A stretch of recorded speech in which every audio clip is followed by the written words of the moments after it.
Hi viewers, welcome back to another bachelors recipe. ఇప్పుడైతే మీ అందరి కోసం ఒక మంచి టిఫిన్ అయితే మీ ముందుకు తీసుకొచ్చాను. దీనికి టాపింగ్స్ అయితే ముందు రెడీ చేసుకుంటున్నాను.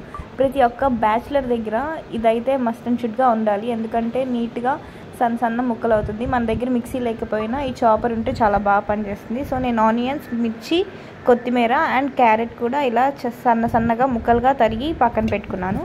ఇప్పుడైతే మీకోసం నేను ఊతప్పం అనేది రెడీ చేసేస్తున్నాను. సో అందుకోసం ముందుగా బొంబాయి రవ్వ తీసుకున్నాను. ఇక్కడ 3 కప్స్ బొంబాయి రవ్వ అనేది నేను తీసుకుంటున్నాను. దీనిలోకి రుచికి సరిపడా సాల్ట్ అనేది ఇక్కడ యాడ్ చేసుకుంటున్నాను. మన ఇంట్లో ఉన్న కరివేపాకు నేను కట్ చేసుకొని ఇందులో ముక్కలు చేసి వేసుకుంటున్నాను అనమాట.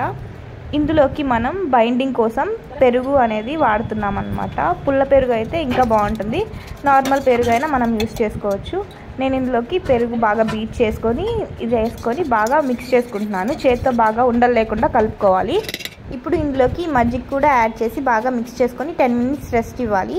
తర్వాత ఈ వాటర్ని మళ్ళీ కలుపుకోవాలి, ఎందుకంటే బొంబాయి రవ్వ త్వరగా పీలుస్తుంది. సో మనం ఊతప్పం వేసుకునే ముందు కొంచెం వాటర్ కలుపుకోవాలి. ఇడ్లీ పిండి బ్యాటర్ ఉంటుంది కదా, రొట్టేసుకోవడానికి ఆ కన్సిస్టెన్సీ అయితే రావాలి.